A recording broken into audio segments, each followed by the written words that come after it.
एक ऐसा इंसान जिसकी पूरी जिंदगी ऐंठन और घुटन भरी थी, लेकिन उसी की कोमलता और ताकत ने उसे लाखों दर्शकों के दिलों का सबसे परफेक्ट एनीमे किरदार बना दिया। उचिहा इताची तीसरे महायुद्ध के आखिरी दौर में पैदा हुआ एक प्रतिभाशाली बच्चा। महज 4 साल की उम्र में पिता के साथ युद्ध के मैदान में उतर गया। जब उसकी उम्र के बच्चे नीले आसमान और दोस्तों की हंसी का लुत्फ उठा रहे थे, तब इताची की आंखों में सिर्फ लाशों के ढेर और खून से भरी नदियां थीं। कई बड़े निंजा भी इस डर से टूट जाते हैं, लेकिन छोटा इताची बेहद शांत था। उसने अपनी आंखों से देखा था निंजा एक के बाद एक मरते हुए। उसने मौत की कमजोरी महसूस की थी, इसीलिए वह अपनी उम्र से बहुत पहले ही समझदार हो गया था। जंग की बर्बरता समझने के बाद उसने बच्चों के साथ खेलना छोड़ दिया और डूब गया सवालों में कि जिंदगी की असली कीमत क्या है। लेकिन यह समय से पहले आई समझ भी तलवार की 2 धार थी। उसने उसका बचपन चीर कर रख दिया। जब दूसरे बच्चे खिलौने के झगड़े करते थे, तब इताची सोच रहा था कि आखिर वजूद की असलियत क्या है। इस सवाल का जवाब पाने के लिए उसने एक बार खुद को चट्टान से नीचे फेंकने की भी कोशिश की, लेकिन इसे भी उसके दिल की उलझन नहीं सुलझी। उसकी जिंदगी में एक समय बहुत छोटा लेकिन सपने जैसा खूबसूरत दौर भी आया। अच्छा खानदान और जबरदस्त ताकत, सब कुछ होने के कारण वह सबकी नजरों का तारा बन गया। स्कूल में उसकी मुलाकात एक लंबे बालों वाली लड़की से हुई। दोनों के स्वभाव एक जैसे थे। वे साथ में क्लास छोड़कर भागते, 3 रंग की मिठाई सांसों को डांगो खाते, धूप में खेलते। वही उस छोटे से बच्चे का वो सुखी बचपन था जो असल में बस कुछ पलों की मिठास थी। लेकिन तब तक उसकी प्रतिभा पूरी तरह निखर चुकी थी। पिता ने एक बार आग के गोले की कला यानी गोकाक्यू नो जुत्सु सिखाई, तो वह उसे पूरा कर दिखाता था। स्कूल का सारा पाठ उसके दिल में बसा था, इसलिए वह स्कूल में क्लोन बनाकर बैठा देता और असली इताची उचिहा कबीले के दूसरे जीनियस उचिहा शिसुई के साथ जंगल में ट्रेनिंग करता। दोनों साथ रहते, साथ खाते, जंग और जिंदगी की असलियत पर बातें करते। यह गर्माहट भरा समय इताची की पूरी जिंदगी पर गहरा असर डालता है। जब दूसरे बच्चे घर गृहस्थी खेल रहे थे, तब इताची जल्दी ग्रेजुएट होकर लोअर रैंक निंजा यानी जीनिन बन चुका था और गांव के तरह तरह के मिशनों पर निकल रहा था। एक मिशन पर अपने दोस्त को खुद को बचाने के चक्कर में बुरी तरह मरते देख इताची दुख से टूट गया और उसकी आंखें लिखने और देखने का जादू यानी शेरिंगन खुल गईं। टूटा फूटा सा वह घर पहुंचा तो माँ बाप ने बधाई दी कि तूने आंखें खोल ली। उस पल इताची को अपने ही कबीले से बेहद निराशा हुई। क्या यह सब इतने बेरहम होते हैं? उसे इस क्षमता से नफरत हो गई जो दर्द सहकर ही हासिल होती थी। ऐसे में उसे लगा कि गांव और कबीले के बीच वह केवल शिसुई जैसे साथियों से ही बात कर सकता है। युद्धों को झेल चुका वह शिसुई उसकी जिंदगी का इकलौता हमदर्द था और साथ ही इकलौता इंसान जिस पर इताची को पूरा यकीन था। एक बार दोनों मिलकर एक मिशन पर गए तो उनका झड़प कोनोहा के गुप्त हत्या दस्ता एनबीयू और जड़ संगठन के बीच में फंस गया। जब इताची और शिसुई ने देखा कि ने के लोग गुप्त जानकारी छुपाने के लिए गवाहों को मार रहे थे, तो दोनों ने मिलकर एनबीयू की मदद की। बाद में इताची खुद भी एनबीयू में भर्ती हो गया ताकि वह अंधेरे में ही कोनोहा की शांति बनाए रखे। पर समय तेजी से भागा। 13 साल का इताची एनबीयू में एक दस्ते का कप्तान बन चुका था। इधर शक्तिशाली उचिहा कबीले को कोनोहा के बड़े नेता लगातार नजरअंदाज कर रहे थे और उस पर शक करते थे। 9 तलवों के झगड़े यानी क्यूबी हमले के बाद तीसरा होकागे और दांजो ने मिलकर उचिहा कबीले को गांव के कोने में धकेल दिया ताकि गांव के केंद्र से दूर रहें। इस लंबी राजनीतिक पीड़ा से उचिहा कबीले में बगावत की आग भड़कने लगी। तब उचिहा के मुखिया फुगाकू ने सोचा, शेरिंगन की ताकत से बगावत करके बिना खून की क्रांति लाओ। फुगाकू चाहता था कि इताची उचिहाओं का साथ दे, लेकिन इताची तीनों महायुद्ध झेल चुका था। वह समझता था कि उचिहा बगावत हार ही जाएगी। तब न सिर्फ उचिहा मिटेगा बल्कि कोनोहा भी बुरी तरह कमजोर होगा और दूसरे देश मौका मिलते ही हमला कर देंगे। फिर छिड़ जाएगा तबाही मचाने वाला युद्ध। इसलिए इताची ने कोनोहा के बड़े नेताओं को उचिहा बगावत का पूरा राज बता दिया। हालांकि इताची का मूल इरादा यह था कि कुशाग्रानु यानी कोनोहा इस मामले को बातचीत से सुलझाए, लेकिन इसके विपरीत इसने कबीले के विनाश की प्रक्रिया को तेज कर दिया। क्योंकि एक ओर ओबितो की नफरत बहुत गहरी थी और दूसरी ओर दांजो इस मामले को बलपूर्वक सुलझाना चाहता था। इसलिए अंत में दांजो ने चुपके से इताची से मुलाकात की और उसे 2 विकल्प दिए। या तो वह उचिहा के साथ तख्तापलट में शामिल हो जाए और उस परिणाम का सामना करे जहां अन्य देश मिलकर कोनोहा पर हमला कर देंगे और उचिहा और कोनोहा दोनों का भविष्य एक साथ नष्ट हो जाएगा, या फिर वह कोनोहा की मदद करे और उचिहा पर हमला कर दे जिससे गांव का स्थिर विकास सुनिश्चित हो सके। साथ ही दांजो ने इताची से यह भी वादा किया कि वह सासुके को, जो उचिहा की आखिरी उम्मीद है, जीवित छोड़ देगा और इताची भविष्य में इस मौके का फायदा उठाकर एक विद्रोही निंजा के रूप में खतरनाक अकात्सुकी संगठन में घुसपैठ कर सकेगा और कोनोहा के लिए काम करता रह सकेगा। जब इताची यह सब सोच ही रहा था, उसके बड़े भाई शिसुई, अंततः शिसुई के आदर्श ही इताची के जीवन के एकमात्र सिद्धांत बन गए। शिसुई की मौत के दुख ने इताची की मांगे क्यों शेरिंगन को जगा दिया। इस तीव्र भावना ने उस समय इताची के दिल में बची हुई आखिरी कोमलता को पूरी तरह से कुचल डाला।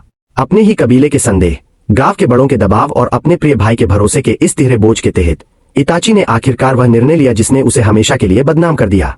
उसने खुद ही उचिहा कबीले का सफाया करने का फैसला किया ताकि एक बड़े युद्ध को टाला जा सके और अपने छोटे भाई के लिए जीवन की एक किरण बचाई जा सके। इसलिए उसने ओबितो से साथ मिलकर काम किया और एक ही रात में पूरे उचिहा कबीले का सफाया कर दिया। कबीले के प्रति अपने कर्तव्य और दुनिया के प्रति अपने प्रेम के बीच उसने बार बार अपनी तलवार उठाई और गिराई। उसके वस्त्र खून से लाल हो गए। वह एक नरसंहारक यानी असुर की तरह सबकी जान ले रहा था और साथ ही अपने ही दिल को चीर रहा था। अपने परिचित कबीले के लोगों को अपनी तलवार के नीचे एक एक कर मरते देख उस दिल फाड़ देने वाले दर्द ने इताची को उस नन्हे बच्चे से बदल दिया जो कभी निंजा अकादमी में पढ़ता था। उसने सब कुछ अपने ऊपर लेने का फैसला किया और उस अंधेरे में जिसके बारे में किसी को पता नहीं था, चुपके से कोनोहा की शांति की रक्षा करने लगा। हालांकि इस नरसंहार के दौरान सबसे दर्दनाक पल इताची के लिए अपने ही माता पिता का था। जब इताची अपने माता पिता के कमरे में दाखिल हुआ तो ऐसा लगा मानो वे अपने बेटे के वापस स्कूल से आने का इंतजार कर रहे हो। पिता ने अपने बेटे की पीड़ा को समझा और धीमी आवाज में इताची से कहा कि भले ही हमारे सोचने के तरीके अलग है, फिर भी मुझे तुम पर गर्व है। इताची ने अपने पिता से यह बात सुनी तो उससे रुका नहीं गया और आंसू बह निकले। उसके हाथ में तलवार कांपने लगी। उसे एहसास हो गया कि उसके पिता उसकी पीड़ा को समझ गए थे। इस समझे जाने के दुख ने इताची की आत्मा को परिष्कृत कर दिया। फिर इताची ने दर्द सहते हुए अपनी तलवार चलाई और अपने माता पिता की आशाओं को अपने दिल की एक गहरी दरार बना दिया जिसे वह कभी नहीं भूला। कबीले का सफाया करने के बाद इताची ने अपने छोटे भाई को छोड़ दिया और खुद एक ऐसा गद्दार बन गया जिसे सब कोसते थे। उसने सासुके को बार बार ताने मारे और उसके अंदर बदले की आग भड़काई।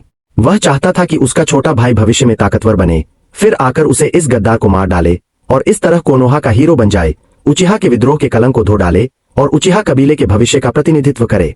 गांव छोड़ने से पहले इताची ने दांजो को बहुत सख्त चेतावनी दी कि अगर उसने सासुके की एक भी बाल बाका की तो वह कोनोहा की सारी गुप्त जानकारियां दुश्मन देशों को लीक कर देगा। दांजो को यह कहकर धमकी देने के बाद इताची हमेशा के लिए कोनोहा छोड़ गया। ओबितो के नेतृत्व में इताची अकात्सुकी संगठन में आ गया। उसने अपना माथा बांधा और स्कारफेस यानी सुजाकू नाम के एक वांछित गद्दार निंजा के रूप में संगठन का हिस्सा बन गया। अकात्सुकी में रहते हुए उसने पूर्व 7 निंजा तलवारबाजों में से एक होशिगाकी किसामे और सासोरी के साथ थोड़े समय के लिए साथी का काम किया। यहाँ तक कि जीवन के सबसे अंधेरे स्थान पर भी कोई न कोई आपके लिए बलिदान देने को तैयार होता है। यह पल इताची के लिए अकात्सुकी में अकेले जाने के बाद महसूस की गई पहली गर्मजोशी थी। सासोरी की मृत्यु के बाद ओरोचिमारू को संगठन द्वारा इताची का नया साथी नियुक्त किया गया। चूंकि ओरोचिमारू बहुत पहले से इताची के शरीर का लालच कर रहा था, इसलिए जैसे ही ओरोचिमारू अपने आप को नियंत्रित न कर सका और इताची पर हमला करने के लिए हाथ बढ़ाया, इताची ने पहले से ही एक योजना बना रखी थी और उसने ओरोचिमारू को जेंजुत्सु यानी भ्रम जादू में फंसा दिया। अंत में इताची ने ओरोचिमारू का एक हाथ काट दिया। कबूतों की मदद से ओरोचिमारू अकात्सुकी से भाग गया। बाद में इताची का साथी ईमानदार किसामे को बनाया गया। हालांकि किसामे को ओबितो ने इताची पर नजर रखने के लिए भेजा था, लेकिन किसामे ने जल्द ही इताची के प्रति अपनी वफादारी को समझ लिया और सच्चा साथी बन गया। बाद में दोनों के बीच बहुत अच्छी दोस्ती हो गई। बारिश में किसामे उसकी फिक्र करता, लड़ाई में किसामे हाथ लगाता, मार खाता।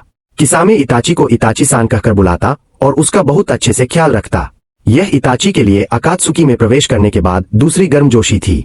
बाद में इताची ने संगठन को और आगे की मुश्किलों से निपटने में मदद की और बहुत सालों बाद ओरोचिमारू ने जो छुपा गांव यानी ओटोगाकुरे बनाया था, उसने सुनागाकुरे के साथ मिलकर चुनिन परीक्षा के दौरान कोनोहा पर कोनोहा क्रश प्लान लागू किया। इस योजना में तीसरे होकेज की वीरगति हुई। यह खबर मिलते ही वह तुरंत 9 पूंछ वाले लोमड़ी के जिंचुरिकी की जानकारी जुटाने के बहाने कोनोहा पहुंचा। उसका असली उद्देश्य था दांजो और कोनोहा के 2 अन्य बुजुर्गों मितोकाडो होमुरा और उताताने कोहारू को डराना, यह बताना कि वह अभी भी जिंदा है और उन्हें अपना वादा याद दिलाना कि उन्होंने सासुके की रक्षा करने का वचन दिया था। इस तरह कहानी उस मोड़ पर आ पहुंचती है जहां हम इताची शॉटिंग का दृश्य देखते हैं। कोनोहा वापस आते समय इताची ने किसामे के साथ मिलकर अपनी बचपन की पसंदीदा रंग बिरंगी मिठाई यानी संशोकु डांगो खाई। यह मिठाई देखकर उसे अपने बचपन की एक लड़की की याद आती है, लेकिन तभी काकाशी की सतर्क नजर उसे रोक देती है। इताची और किसामे वहां से भागते हैं, लेकिन नए सिरे से आए लोग उन्हें रोक लेते हैं। इताची का उद्देश्य अपने छोटे भाई की स्थिति देखना था, इसलिए वह युद्ध नहीं करना चाहता था। उसने कोनोहा के सर्वश्रेष्ठ जेंजुत्सु उपयोगकर्ता कुरेनी को उसी के हथियार यानी जेंजुत्सु से ही एक ही वार में हरा दिया। इसके बाद काकाशी वहां पहुंचता है, लेकिन इताची उसे भी अपने मांगेक्यो शेरिंगन के त्सुकुयोमी में 3 दिन और 3 रात तक छुरा घूमता रहता है। अंत में माइट गाय के आने पर इताची को बहाना मिलता है और वह किसामे के साथ वहां से भाग निकलता है। जब वह सासुके से मिलता है तो पाता है कि उसके भाई ने अभी सिर्फ 2 कमानी वाला शेरिंगन ही खोला है। इससे इताची के मन में अधीरता बढ़ जाती है, क्योंकि इस समय तक उसके शरीर में बीमारी के स्पष्ट लक्षण दिखने लगे थे। अपने छोटे भाई के बदले की आग को भड़काते हुए इताची के मन में द्वंद्व था।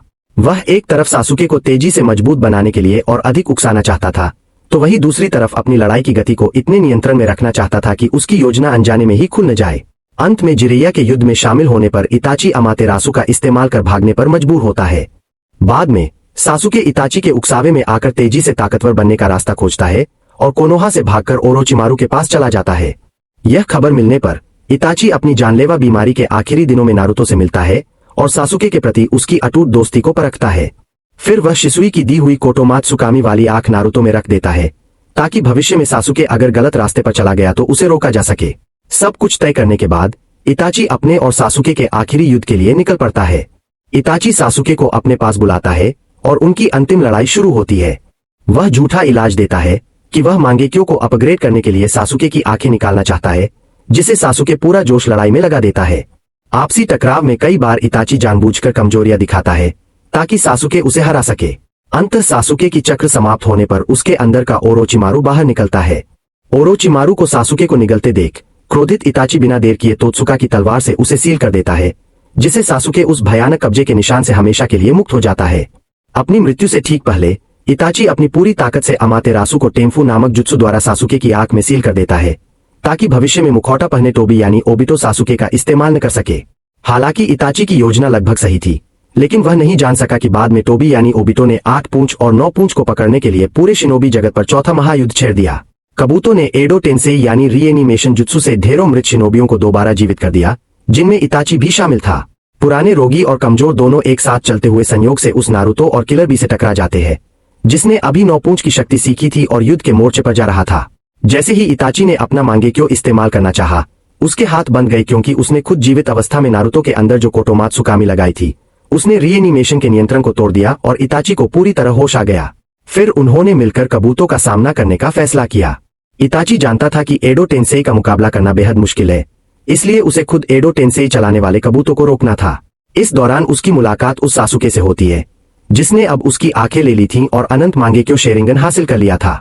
पहली बार दोनों भाइयों ने मिलकर युद्ध किया। कबूतो के खिलाफ लड़ाई में इताची ने शेरिंगन की अंतिम तकनीक इजानामी का इस्तेमाल किया, जिसे कबूतो को एक जेनजुत्सु चक्र में फंसा दिया और फिर उसी जेनजुत्सु से कबूतो को एडो टेंसेई खत्म करने के लिए मजबूर किया। इस तरह इताची ने अपना सारा मिशन पूरा कर लिया। एडो टेंसेई खत्म होने से ठीक पहले इताची ने सासुके को अपना पूरा रहस्य बता दिया। सासुके ने वह सब कुछ देखा, कैसे शिसुई ने मरने से पहले इताची को अपनी आखिरी आंख सौंपी, कैसे कोनोहा के चारों बुजुर्गों खासकर दांजो ने उचिहा तख्तापलट के समय इताची पर अदृश्य दबाव बनाया, कैसे मुखौटाधारी ओबिटो के जरिए पूरे कबीले के सहार के समय इताची ने अकेले सासुके को बचाने के लिए अपनी जिद पर अड़े रहने का फैसला किया और कैसे अपने ही माता पिता को मारने से पहले पिता ने इताची को आखिरी नसीहत दी। इस पल उचिहा इताची ने अपने भाई सासुके को अपनी आग की इच्छा यानी ह्यूनो इशी पूरी तरह सौंप दी और पूरे उचिहा कबीले के भविष्य की जिम्मेदारी भी उसी पर डाल दी, जो भाई उसे सबसे ज्यादा प्यार करता था और जिससे वह सबसे ज्यादा जुड़ा था। फिर इताची इस दुनिया से हमेशा के लिए चला गया, जिसे वह बहुत प्यार करता था और जिसके लिए तरसता था। अपनी छोटी सी लेकिन बोझिल जिंदगी में उसने अपने भाई की, अपने गांव की और हम सबके दिलों में उस बुझती हुई मीठी रोशनी को हमेशा जलते रहने दिया।